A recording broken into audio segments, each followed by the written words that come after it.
going to talk about the few more aspects that we have that we have to cover up today. So कल हमने देखा कि kinesics क्या होता है और उसके थोड़े बहुत एस्पेक्ट्स भी हमने देखा, जैसे उसके टाइप्स हमने देखा है। तो आज उसके जो रिमाइनिंग है वो हम आज देखेंगे. So we will see that. So yesterday we have completed till postures. So today I will teach you about dress and appearance, silence, eye contact, and then we will move to the proxemics.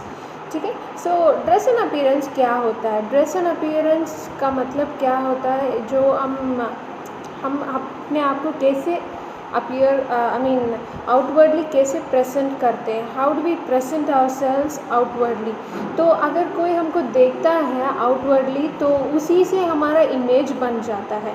जैसे कि अगर हमारा dress और appearance ठीक नहीं होता है, हमारा बॉडी लैंग्वेज या फिर हमारा जो हेयर स्टाइल है जो एक प्रॉपरली डिज़ाइंड नहीं होता है, तो हमारा रेस्पेक्ट भी वहाँ पे प्रॉपरली नहीं बनता है.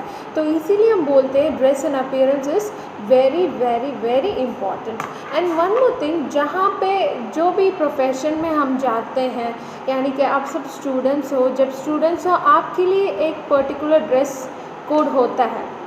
जैसे कि आप जब कॉलेज आते हो या फिर स्कूल जाते हो तो आपके लिए एक ड्रेस कोड होता है. वो ड्रेस कोड होता है आप यूनिफॉर्म में आना है, आपका हेयर स्टाइल यही होना चाहिए, आपको शूज़ पहनना है, सॉक्स पहनना है, आईडी कार्ड्स पहनना है. तो अगर ये सब आप फॉलो करोगे तो क्या होगा, आपके पास जब आपको दूसरे लोग देखते हैं तो उनको क्या होता है, आपके ऊपर एक इमेज बिल्डअप होता है, आपके ऊपर एक रेस्पेक्ट बिल्डअप होता है. तो इसीलिए हम बोलते हैं dress and appearance is very important.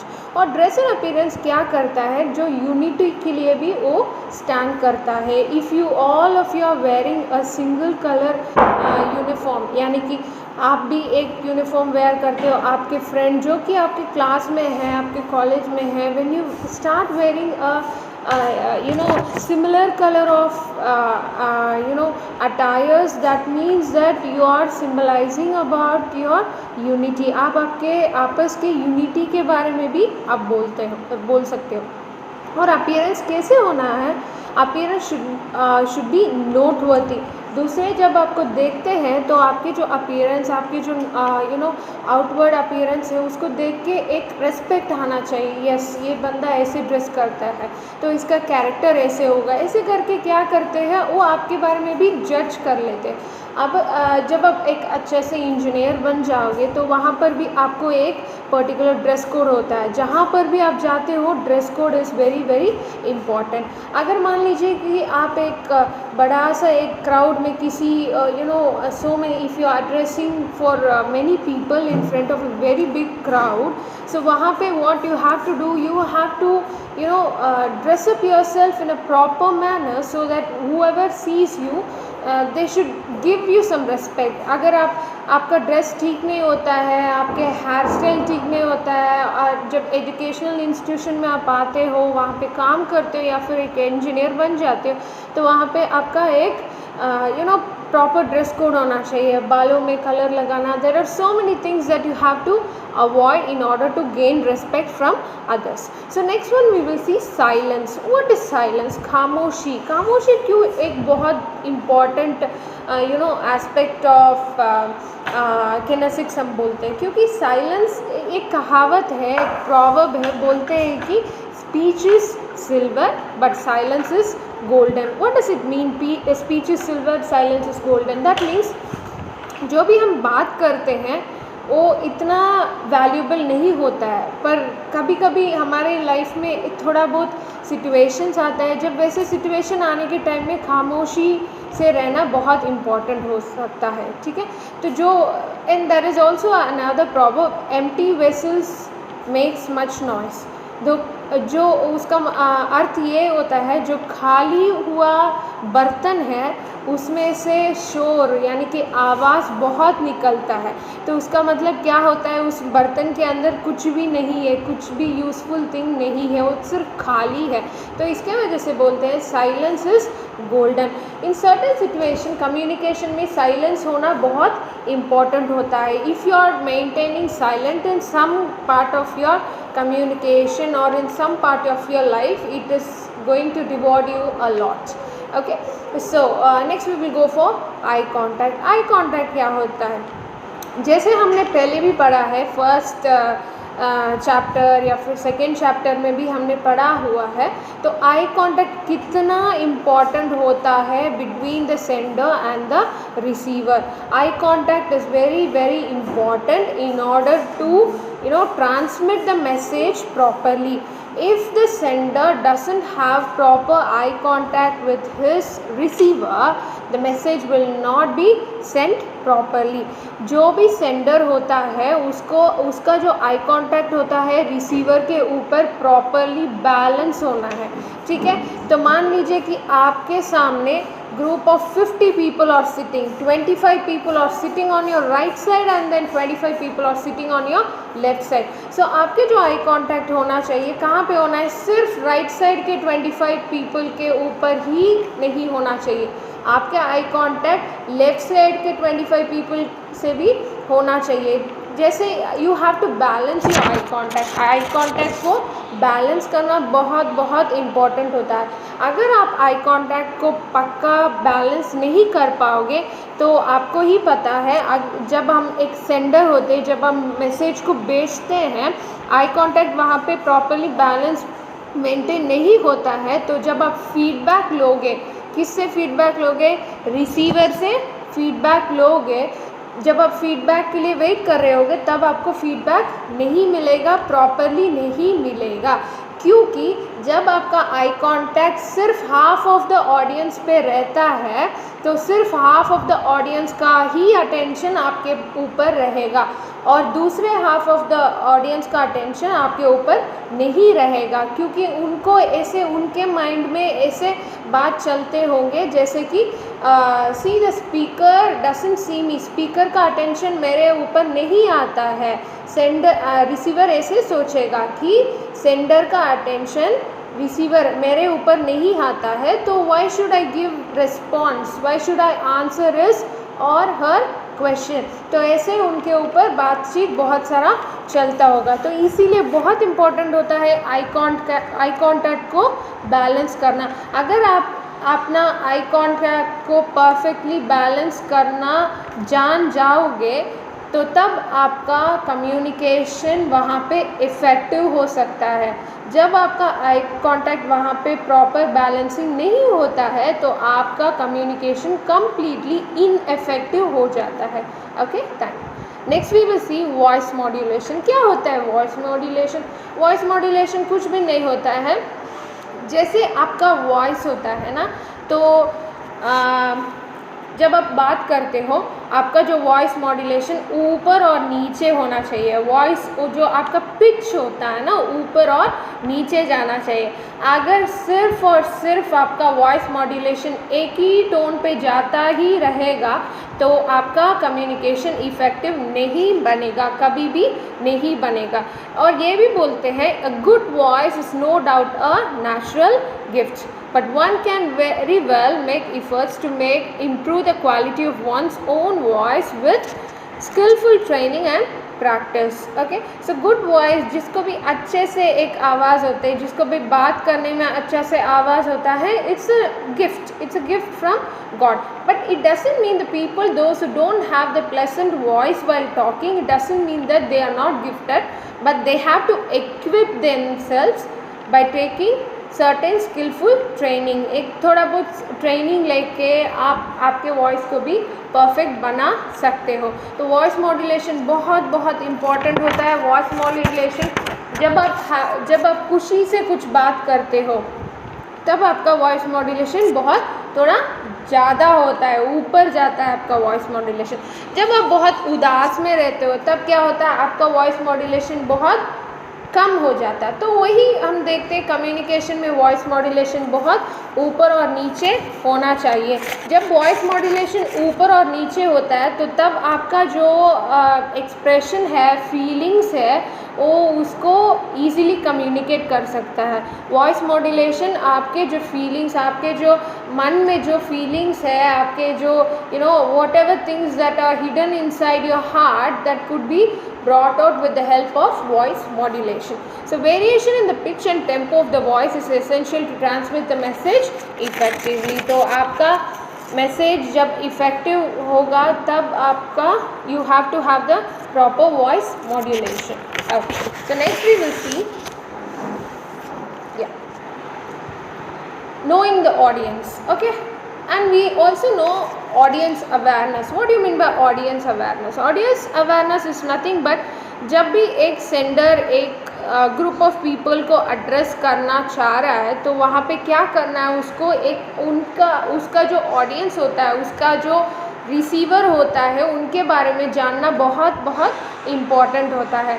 The sender, the person, the speaker has to know about the audience very much. Okay, so why it is important to know about the audience? Audience के बारे में जानना क्यों बहुत important होता है? क्योंकि अगर आप आपके ऑडियंस के बारे में नहीं जानोगे तो ऑडियंस के जो नेसेसिटीज़ है वो भी आपको समझ में नहीं आएगा. ठीक है, फॉर एग्ज़ाम्पल मान लीजिए कि आप एक टॉपिक के बारे में कुछ प्रिपेयर करते हो और उस टॉपिक एक मान लीजिए कि एक 60 या फिर 70 इयर्स ऑफ रिसीवर ही उस टॉपिक को अंडरस्टैंड कर सकते हैं. जो 60 से 70 इयर्स ऑफ पीपल होते हैं, व्यक्ति होते हैं, सिर्फ उनको ही वो टॉपिक समझ में आएगा. पर जब आप आपके ऑडियंस का अवेयरनेस नहीं लोगे तो वो जो आपका जो प्रिपरेशन है 60-70 इयर्स के लोगों को देने वाला जो प्रिपरेशन है, अगर आप एक स्कूल पढ़ने वाले group of childrens, group of students को दोगे तो वहाँ पे क्या होगा, कुछ भी किसी को भी समझ में नहीं आएगा. ठीक है, जिसको आपको आपके जो रिसीवर होते हैं उनके बारे में अंडरस्टैंड करना बहुत बहुत इम्पॉर्टेंट होता है. जब आप आपके रिसीवर के बारे में अंडरस्टैंड करोगे तो उसके मुताबिक आप आपके मैसेज को भी इफ़ेक्टिवली डिज़ाइन कर सकते हो. अगर आप उनके बारे में नहीं जानोगे तो जो भी मैसेज आप वहाँ पे प्रेजेंट करना चाह रहे हो वो वहाँ पे इररेलेवेंट हो जाता है. ठीक है, क्या क्या बातों को आप आपके यानी कि आपके रिसीवर के बारे में जानना चाहिए, यानी कि you have to know about their age, उनके उम्र के बारे में जानना चाहिए. उनके जो बैकग्राउंड है, उनके जो कल्चरल बैकग्राउंड होता है उसके बारे में जानना चाहते हैं. उनके जो इंटरेस्ट है वो किस बातों पे बहुत इंटरेस्ट होते हैं. उनके जो जेंडर रेशियो होता है, जेंडर रेशियो कितने मेल है और कितने फीमेल है, उसके बारे में जानना बहुत ज़रूरी होता है. Cultural background and very very important is linguistic, their language, उनके लैंग्वेज में के बारे में जानना भी बहुत बहुत इम्पॉर्टेंट होता है. अगर आप रिसीवर के लैंग्वेज के बारे में नहीं जानते हो, सिर्फ आप ही के लैंग्वेज में वहाँ पे आपके जो भी प्रिपरेशन है वहाँ पे देते हो तो वो उन लोगों को कुछ भी समझ में नहीं आएगा. तो वहाँ पे आपको क्या करना है, you have to know the speaker's language. अगर स्पीकर का लैंग्वेज नहीं जानते हो तो वहाँ पे क्या होगा, लिंग्विस्टिक बैरियर भी आ सकता है.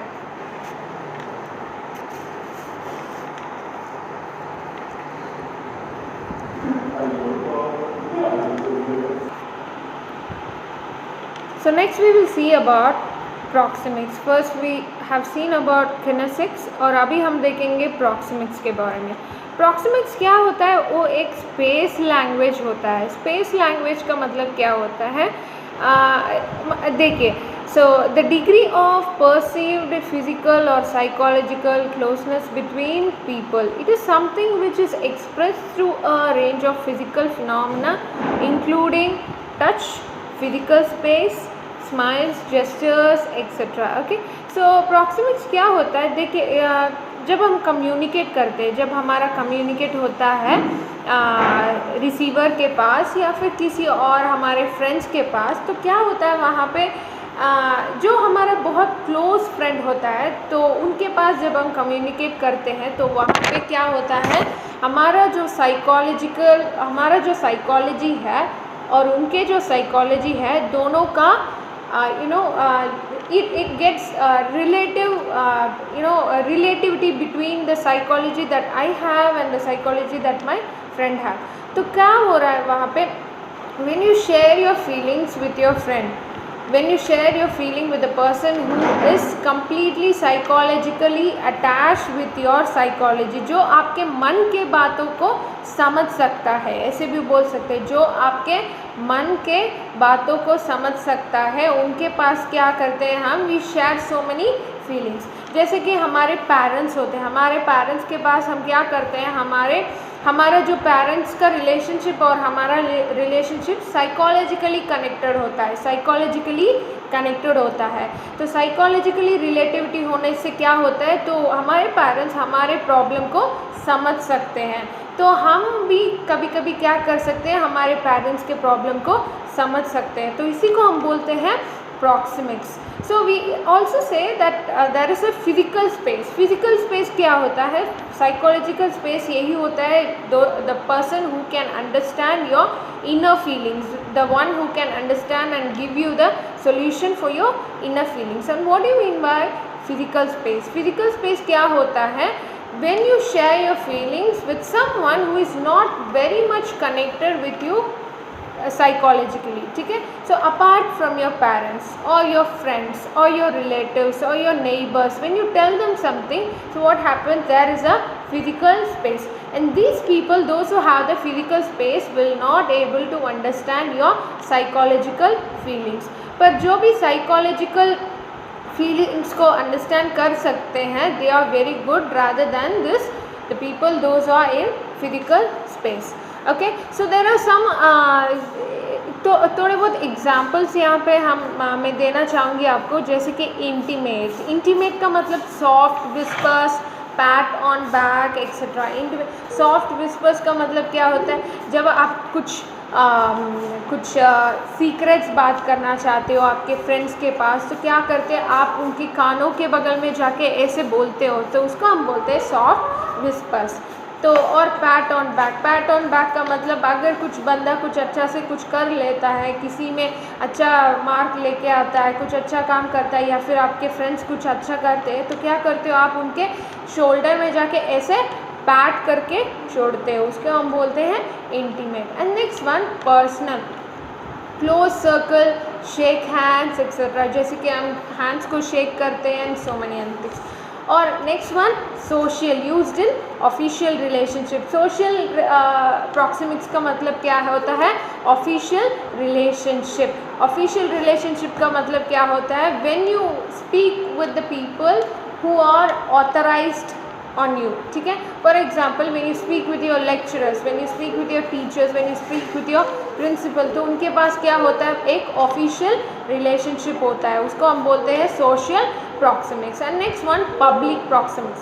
ओके, पब्लिक प्रॉक्सिमिक्स का मतलब भी it is quite related to social proxemics, like how you have your official relationship with between your teachers, it is same like that. Okay, so this is what we tell about proxemics. Okay, what is proxemics? Proxemics is a space language. It is a perception of physical or psychological space. और proxemics को भी ऐसे भी they can ask you in 1 mark, आपको 1 mark में ये question आ सकता है.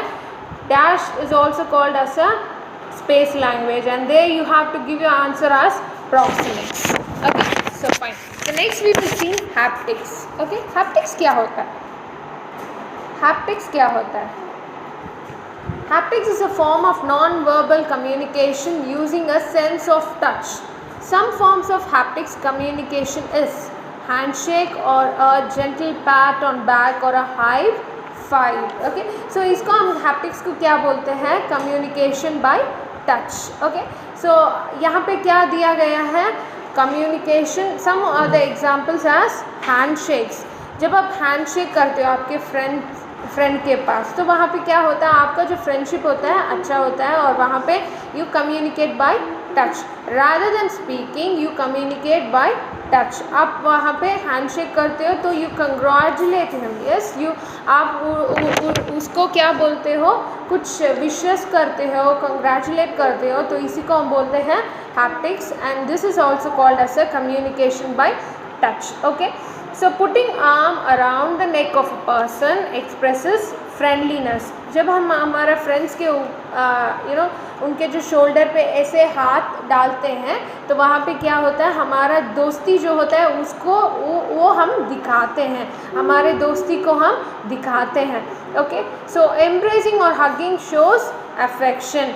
Touching the feet of an elderly person shows respect. जब हम हमारे मम्मी और पापा या फिर दादी जी, नाना नानी जी को उनके जो पैर छूते हैं तो वहाँ पे हम क्या दिखाते हैं, वी शो द रेस्पेक्ट. हम वहाँ पे रेस्पेक्ट दिखाते हैं. Okay, so this is all about haptics. Okay, and for all the things that I am explaining, I am giving you a PPT and I am sure that you will have your textbook also. मुझे ये भी उम्मीद है कि आपके पास text book भी होगा और जो PPT भी हम इस वीडियो के पहले हम आपको अटैच करके सेंड किए थे, आप उसको भी रेफ़र करते ही आना.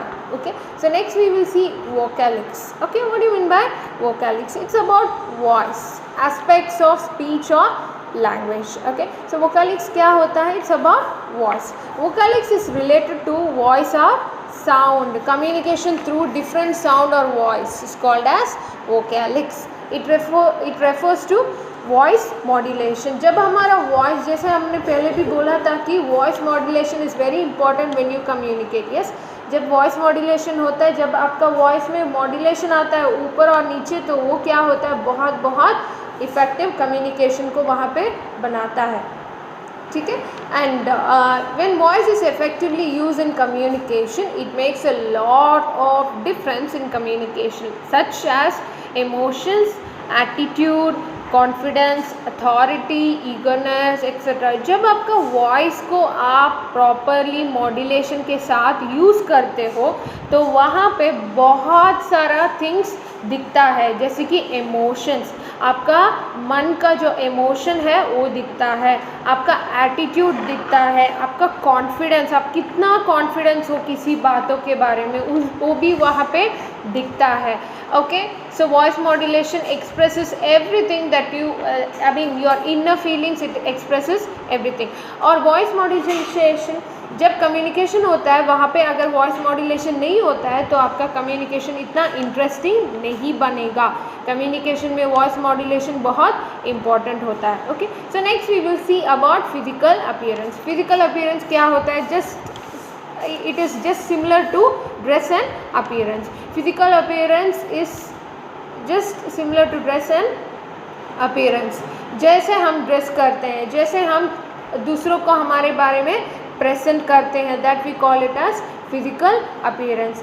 जैसे हम हमारा अपीयरेंस को परफेक्ट डिसिप्लिन बनाते हैं तभी क्या होता है, वहाँ पे हमारा रेस्पेक्ट भी बन जाता है. जब हमारा ड्रेस एंड अपीयरेंस, हमारा जो आउटर अपीयरेंस होता है, हमारा जो everything, you can you know when I tell you about dress and appearance you can think about all the things, like कैसे आप आपके जूते पहनते हो, कैसे आप आपके वॉच को पहनते हो, कैसे आप हेयर स्टाइल बनाते हो, हेयर स्टाइल में कितना कलर लगाते हो, क्या क्या कलर लगाते हो. Okay, so what kind of dress you wear. अगर if you are going for an interview, अब जब आपको काम मिल जाता है, अगर इंटरव्यू जाते हो तो वहाँ पे कैसे वाला ड्रेस, क्या ड्रेस पहन के जाना है. इंटरव्यू में आप आपका शादी में पहनने वाला ड्रेस को डाल के नहीं जा सकते. इंटरव्यू में फॉर्मल ड्रेस ही डालना ज़रूरी होता है. जब किसी के शादी में जाते हो तो वहाँ पे क्या कर नहीं सकते हो, शादी में जाने के टाइम ये जो फॉर्मल ड्रेस होता है या फिर जो यूनिफॉर्म आप पहन के आते हो उसको पहन के नहीं जा सकते. ओके,